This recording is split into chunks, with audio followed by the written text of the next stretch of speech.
All right. Okay, guys. Welcome back. It's Tuesday Museday. I'm Kalani. Yeah. All right. So we're in the new config, the new studio config, and check it out. My laptop is right here now. So I don't need the phone anymore. I shrunk everything down. It's compact. Check out the side view. Hold on. So everything's right here. Video switcher, mixer, looper is right here, and my laptop is right here. Pretty convenient. But let's say hello. And I'm glad you guys like the configuration so far.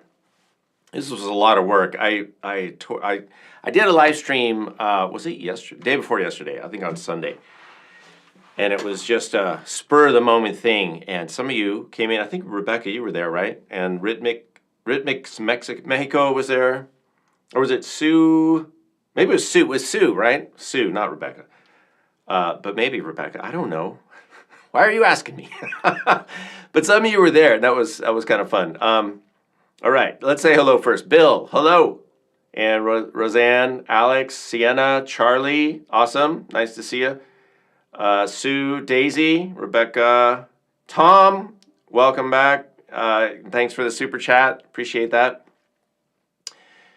Champy and Morris. That's a twofer.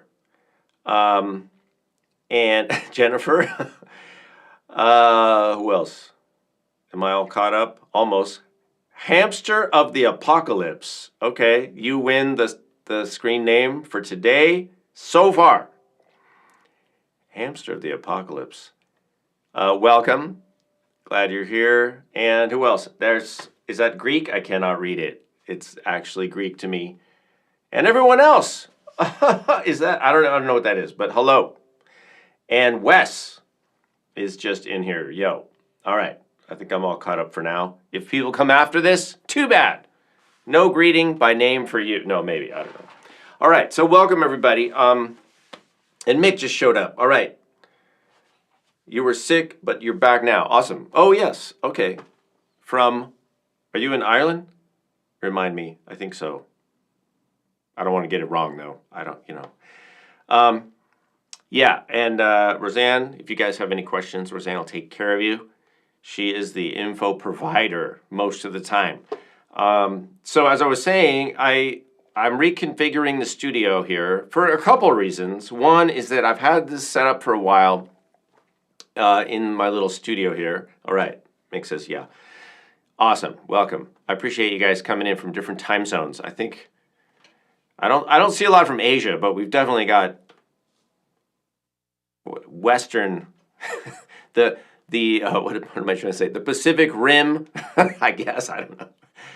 Australia, wherever you guys are, and some of Europe. So that's pretty cool. So I shrunk down my studio space for the main reason is so I can actually park my car in the garage. Because I have this classic car and it's getting done, and I really don't want to work on it outside. I'm so sick of that, and it's plus I want to protect it, but I also want to just use the garage for garage stuff, and not for for so much of my music stuff. So I'm moving some of my stuff inside, and I'm challenging myself to shrink down my video room here, my studio, to an even smaller size, if that's even possible. But I think I'm doing it. I kind of like the challenge. It's not like I want to have a smaller room. You know, who wants a smaller room? Nobody. But I'm trying to be like, you know, the, what is it called? Minimal, you know, the tiny, like instead of a tiny house, I have a tiny studio. And I'm kind of happy with myself right now. I've got all this little stuff here, and it's all compact.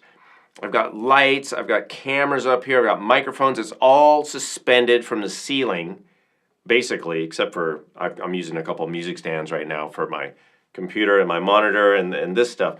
But aside from that, actually this main camera, this one is not suspended yet, but I think it will be. The suspense is killing me. All right, and so I moved a lot of my stuff out, and then I reconfigured the studio to about half its size, and it's working so far. I mean, I can't. Unfortunately, I don't think I can fit 2 people in here unless it's very, very intimate situation. So that'll change, but we can, you know, I can still reconfigure it, and I can still use the great outdoors if I ever need them. Hopefully they'll be out there. I think they will. So we'll have some different settings around for different types of videos. But right now, I think it's working. How's the sound, everybody? I think it's maybe improved a little bit since the last time. I am using my one talking mic as usual, shotgun mic, and then I have this other mic that I set up for the instrumental stuff. But I think it sounds pretty good. It sounds good to me in my headphones. So quick camera tour.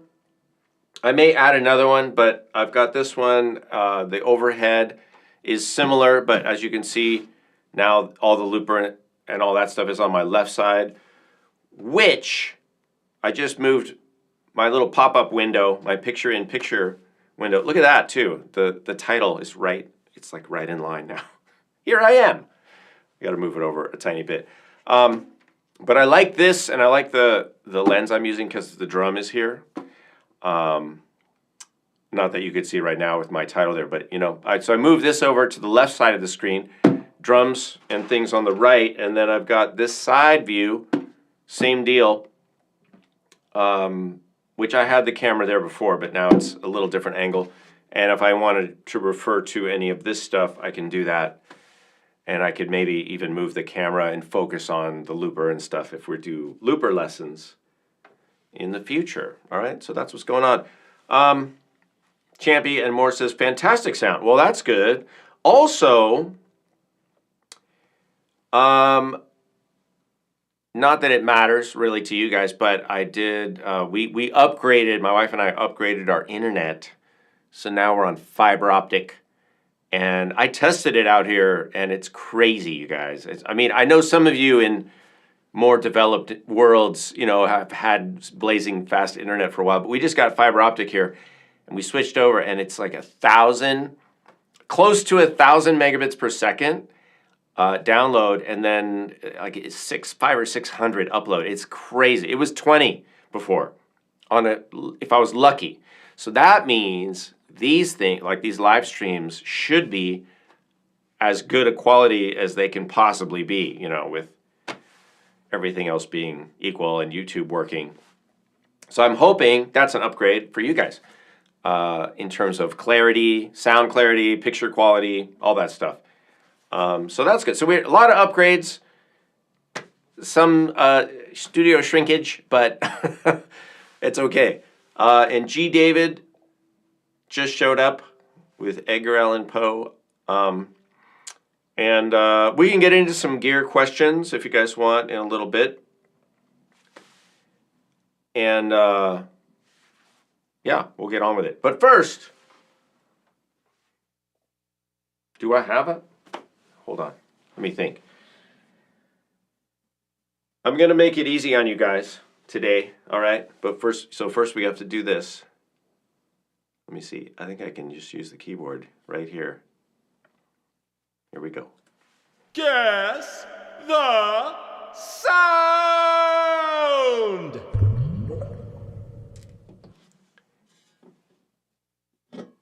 So what is the name? This should be pretty easy. Hang on.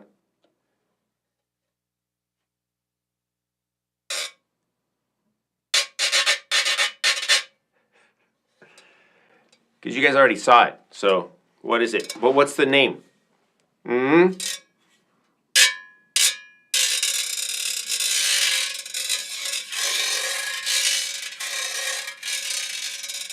And Alex is in with the win.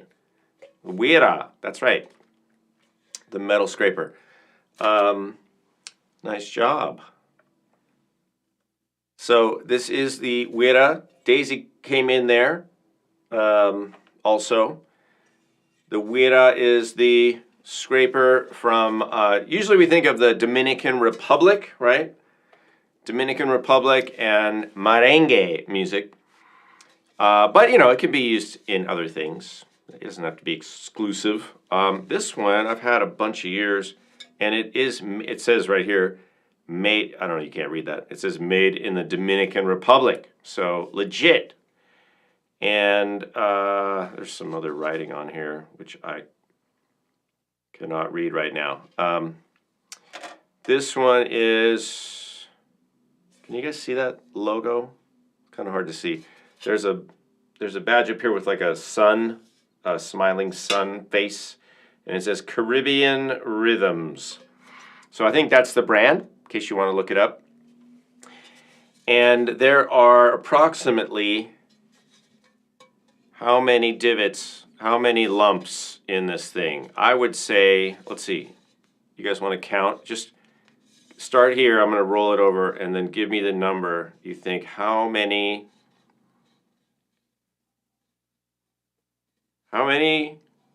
little bumps are on this thing? All right? And the winner gets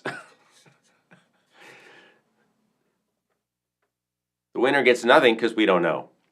It's got to be at least 20 though. I feel like I'm gonna say at least 20, somewhere between 20 and a bazillion. Champion Morse is in with 1,000. I feel like that's still conservative, but you know, I don't know. I haven't counted them, and I don't plan on it. So we'll see. All right. Anyway, that is so. Congratulations to Alex. And yes, you're adding some info. The Wiro is the wooden or gourd version, which I've been playing lately. And Wira is the, what did you call it, the cheese grater one? Yeah, Wira is the cheese grater. Now, according to my research, which is questionable, no, some people say, the merengue, and Susan with 2,500. I would say at least 2,500 nubs.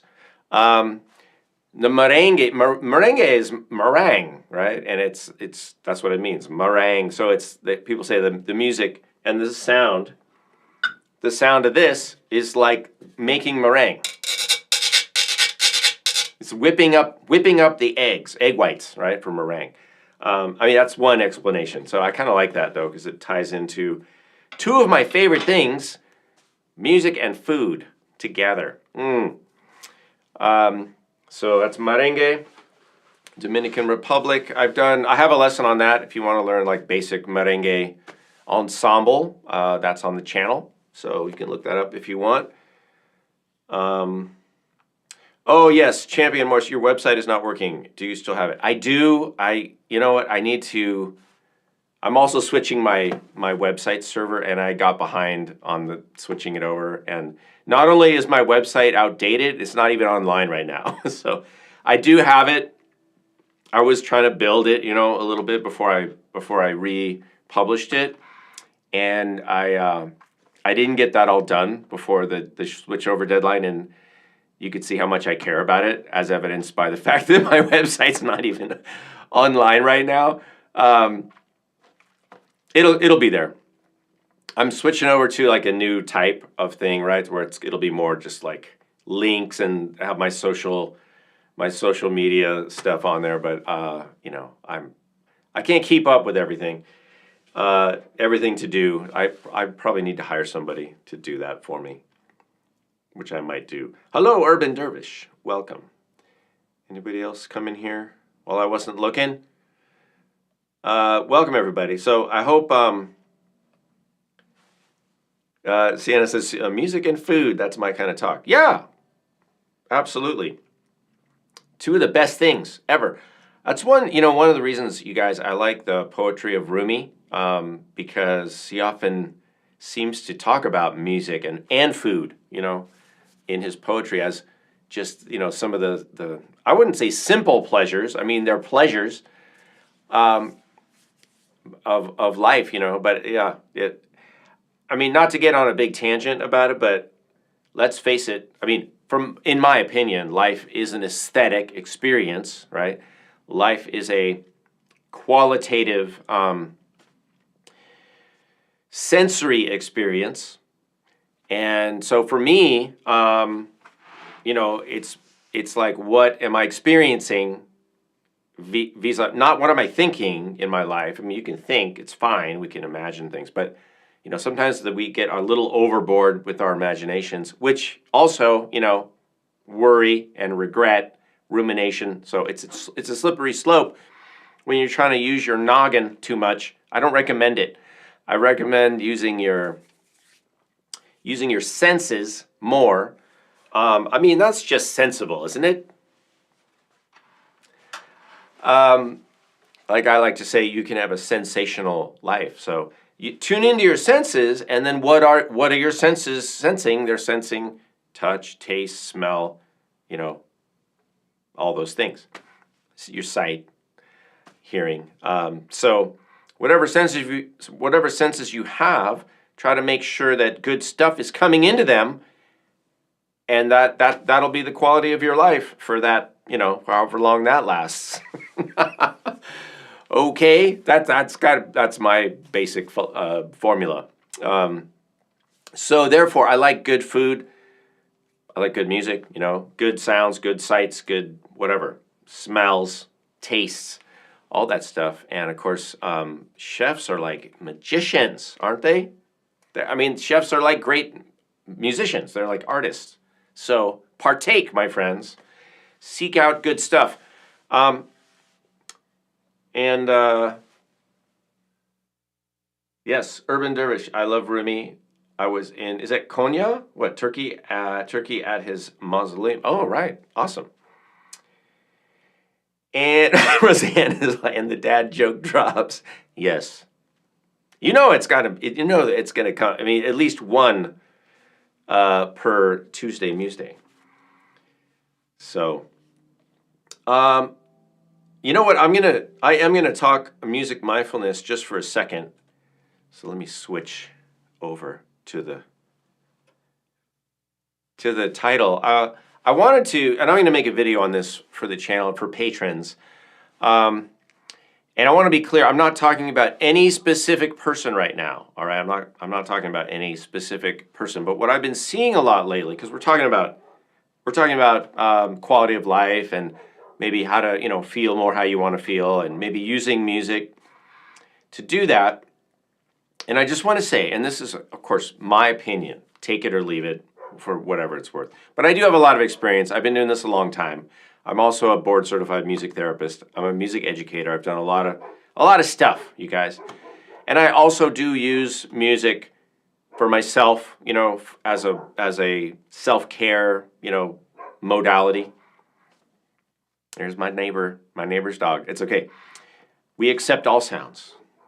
What I wanted to say is that I've seen more and more things lately about, you know, rhythm for healing and therapeutic drumming and drum therapy and rhythm therapy and a lot. I don't know what you guys are seeing, but I see, if you're on Facebook, and maybe this is on TikTok too or Instagram, but I see a lot of people with their, you know, like programs that are aimed at not just music, right, but music as a kind of self-care health modality, whether that's spirituality or wellness or community or whatever it is. And that's all good. There's nothing wrong with that. Nothing wrong with that. All right. I'm not bashing anybody for trying to spread that message. But that's not my point. My point is that I think it's not that complicated to do that yourself. And here's where I might disagree with some people, is that in my opinion, there isn't like these special rhythms that do special things. And because that's often a part of like people's programs when they teach things. They're like, oh, this rhythm does this, and this rhythm does that, and that's where I would argue maybe not, or just be careful about what you kind of use, because that's the sales part of it, right? That's the branding, that's the marketing part. And my message to you is that if you want to use music as a self-care, you decide for yourself what the rules are, all right? You decide. You don't have to do you can do somebody else's program, all right? That's fine. You can do it. But save some money, and also, and this is the other thing, is you have an authentic experience that you design, all right? You can design your own experience with wherever you're at in terms of your level of playing, whatever you like, whatever instrument you want to play, all right? There's no magic instruments, despite what people will tell you. There's no magic instruments. You decide, all right? You come up with your own, whatever feels good for you, all right? And why am I saying that? It's not like I don't think you should purchase other people's programs. You can. It's fine. But what I'm saying is you don't have to do that. You can do it, all right? You can figure it out for yourself. And I think if you do that, and how do you do that? Pay attention to how you feel when you're doing certain things. You're playing a drum or a flute or a ukulele or whatever it is, whatever you're doing. Just pay attention to, and then do things that you like. It's not complicated. It's so simple. Just design. You can take things from here and there, like other practices that you've learned or rhythms, and that's fine. Make your own thing. Just do your own thing. And why is that? Why do I recommend that as maybe better, or at least as good as what you could purchase from somebody else? Is because you know what works for you best. I mean, other people don't. They're just coming up with something and throwing stuff together and creating a thing and saying, here, do this. And like I said, you can do that. That's okay. But I do my own stuff. I design my own things. I have my own recipe, my own design, my own creation, and I think we should all do that. I think it's freeing. It makes it super authentic because it's coming literally like from you back to you. You're designing it based on who you are and what you like and your aesthetic. And your aesthetic is different from other people's aesthetic, and that's the way it should be. So you don't feel like you have to buy into or purchase or literally buy what other people are selling. You certainly can, and you probably would learn some things, and I'm not saying it's bad to do that. I'm just saying you don't have to do that. You can design your own. All right? Off of soapbox now. I'm going to climb down off of the soapbox. And I'll put the Gimme 5 up there just so we're ready. All right. So any thoughts on that, you guys? I'm going to look at your comments now. Hey, Richard, how are you? Oh, and you played at the Mystic Music Festival in Konya. All right, nice, 2009. That's awesome. Thanks for the super chat. Wow, very generous. Appreciate that. Tumba says, thank you.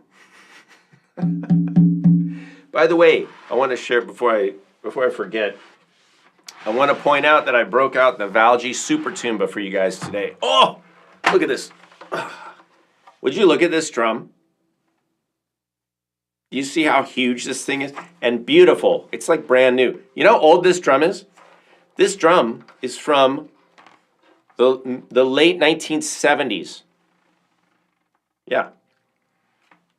It's oak, it's handmade, purchased down on Sunset. You can't get these anymore. But this was the biggest one they made. It's called the Super Tuba. It's so big. And I bought it from a guy that bought it right from the factory, right, you know, when they were making them, and he didn't know what it was. And I got it for $200. Crazy. Insane. All right. So that's what I was playing earlier in honor of you. That's how much I care about you. I do, though. I was like, you know what? I'm going to play the Super Tuba today because it's a special day. It's a new studio setup. But thank you, Richard. Appreciate that. It's good to see you here. I did a little bit of fluting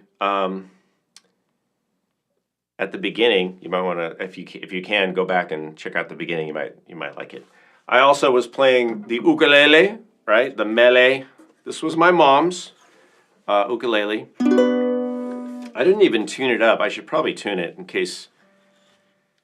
I'm going to tune it right now in case we use it for the Gimme 5. I don't know if we will, but let's make sure it's in tune. The E was a little sharp. So was the A.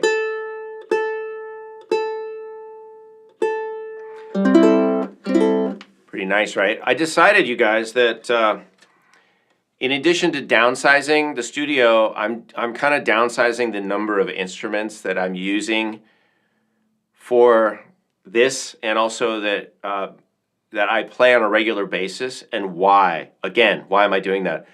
Because I want to play the best instruments that I own. Because I want the best sound and I want the best feeling experience for me. And like when I play these flutes back here, most of these, it's not that I don't like playing some of my other flutes, but these sound amazing and I enjoy playing them. Like every time I play one of them, I'm like, oh, I'm so happy. Do you guys know what I mean? Like you just have an instrument where you're like, oh yes, come on, like this drum or this ukulele. This is an awesome ukulele, and it's a connection to my mom, Betty Ann, right back there. And so it's special, you know. So it's a special quality. It's not just like, oh, pick up an instrument and play it, you know. So I like that. It's like, again, it's like engineering for quality, for feeling quality, if that makes sense. What is there a word for that? Is there a term for that? Like, it's just nice, right? So I have all these are Wood Sounds flutes right here, and they're all you see how they're graduated? They all went to college. F sharp, G, A, B, and D, or no, E. This is an E. I got a D somewhere. And so those are right here. Got a few others over here, easy to grab. And oh yeah, the D is right there. So D, F sharp, D, low D, A, and G. And so yeah, just a good, like trying to bring just the good stuff in a little bit closer so that when I have something to play, it's nice, you know. All right. And did I say hello to Wes? I think I did, right? If I didn't, hello. And all right, so we're on. Oh, Roseanne said, you got a new Bowron to replace a cheap one I got. Oh, nice. Yeah, what a difference, right? So, you know, I always recommend to people, and again, just my opinion, when people ask me like, oh, what kind of instrument should I buy? What drum should I buy? What ukulele should I buy? What flute should I buy? I just say, just buy the best one you can afford comfortably. You know, don't get stressed out about it. But I don't think you're ever going to regret purchasing a quality instrument. And there's a couple reasons I recommend that. One, it's going to be easier to play. First of all, you're going to grow into it instead of out of it. and it'll keep up with your skills. You know, if you get something cheaper, usually what happens is you grow out of it, and then then you need to get rid of it. And you're going to buy another one anyway. You're going to buy a better one anyway. Now, I realize that when you're new at something, you don't really know what is a good one, right? What are you looking for? What's important to you? And you don't know that stuff yet because you don't have any experience with it. So that's valid. That's a valid point. But at least, you know, ask some people, get something good. And then you may not ever have to sell it and replace it. But if you did, or if you wanted to replace it, you'd actually get some money for it. Because if you start off with stuff that's just cheap beginner stuff, you're going to get nothing for that. Like, right? There's no resale value. So you're just adding on to the ultimate amount of money you're going to spend anyway. Because now you're buying a really good one, right? And now you're kind of throwing away the money you spent on the cheapy one. That's my advice. Take it or leave it. But you know, it'll just be more enjoyable. It's always more enjoyable to play the nice instruments like I was just talking about. So good for you, Roseanne. That's awesome. Oh, and Richard, you're saying you think the sound is better than before? It could be, you know. Internet upgrade for sure is part of it, and also, you know, like if you guys do any studio stuff or you have, you know, gear, sometimes when you take everything apart, right, and you plug it all back together, that's like a reset, you know, because you know how the little gremlins like to get in there, whether it's a hum in a cable or a little buzz or this or that. I also did make a concerted effort to separate power wires from like audio wires, for example. So like the mic cables, I try to separate them a little bit. I can't do it entirely, but I do try to separate things out, make sure that the power and the audio are not necessarily, you know, together, because that's a great way to pick up a hum in a studio. So, you know, I do what I can. All right, do we have a Gimme 5? Alex, super tuba, djembe, ukulele, cheese grater, and flute. Okay. Which kind of flute? High or low? I kind of feel like if we have djembe and super tuba, we might want to go on the upper side. You think? Let me know what you think. Now I want to have a high F sharp. I don't have a high F sharp. I have a high D, which is here. This is not a fancy flute, but it's decent. It's decent. That was not a good pun. So I have that, and then I also have a bass D right here, which is Mad Max. And this is not a particularly expensive flute either. This one, not a lot, but I like this one. To me, it has a really nice sound. It's got like a short, he calls it the easy blow or something. It's like there's no slow air chamber.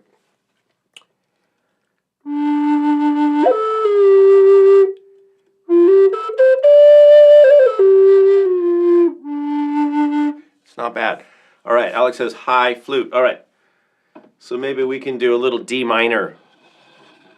We'll do a little D minor jam. All right, let's do it. We have some time, so but I'd rather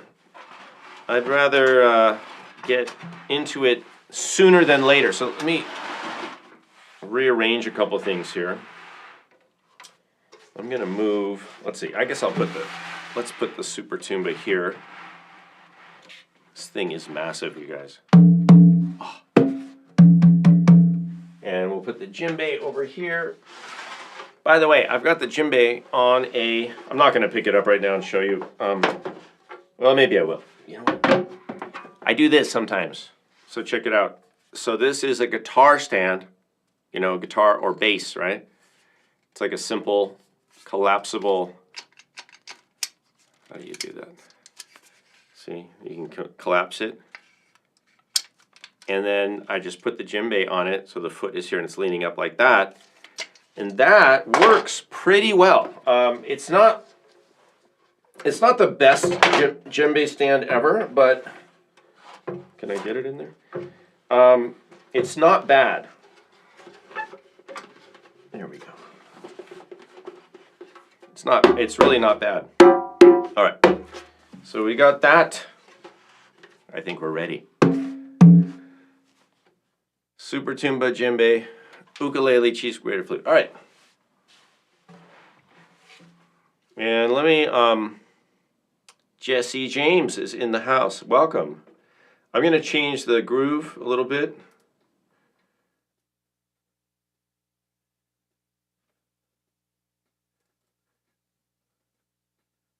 I'm just looking for something I want to play with.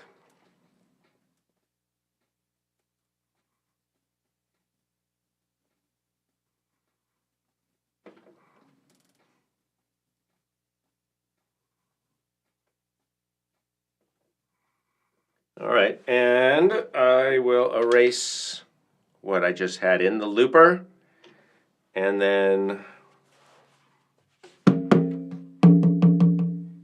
we're going to loop it up. What did Daisy say? My husband loves me. We were about to go out. He came in and saw Kalani and said, "Oh, well, go when your drummer boy is finished." That's funny. Tell him I said thanks. All right. Let's see what we can do. We've got. Let me make sure I'm ready with the correct implements, which in this case I'm using a little triangle beater for the wira. All right, and I need ukulele is there. Let's get a groove going. Yeah, so I'm just gonna play a little bit and we'll get into it.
All right. Okay.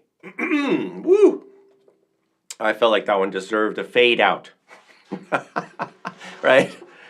You got to fade out the Andalusian cadence. All right. Let's move the gimme five. See, here's what I can do live, you guys. Bam. Couldn't do that before. Couldn't reach the computer. All right. So I want to thank you guys for joining me on this kind of inaugural live stream from the new studio setup. I hope you like it. I want to say I really appreciate you guys showing up. I appreciate the super thanks, aka money, which is always welcome. It helped. Everything helps, and I just paid the bill for this streaming software again.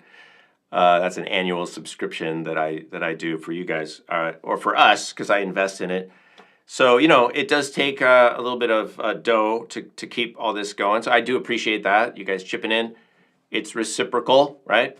And I hope you got something out of today's show. As always, for those of you who are patrons, look for more stuff coming up.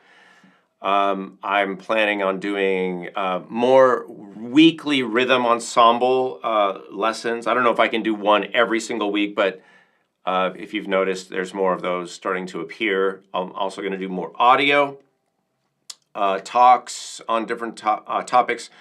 And I do want to get back also into having guests and doing some more interviews, having some more master class kind of things. So we're going to get back on that in the near future. Let me get to a couple questions before we go. I appreciate the comments. Hopefully that sounded good. I don't know. I'm going to listen to it later and see how everything's sounding. And you're very welcome. I appreciate you guys. I appreciate the kind words.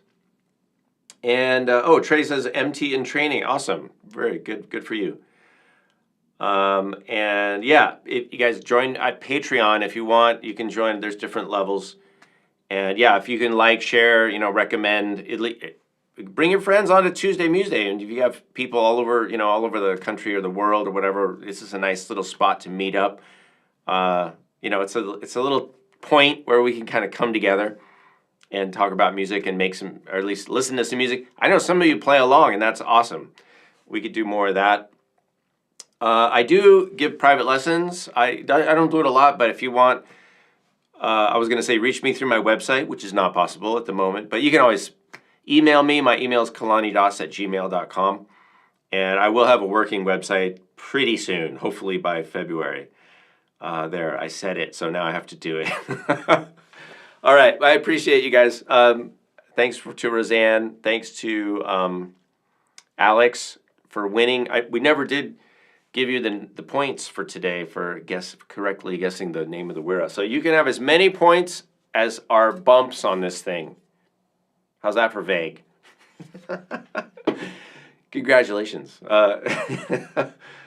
All right, thanks everybody. Have a good night and or day or wherever you are, and we'll see you next time.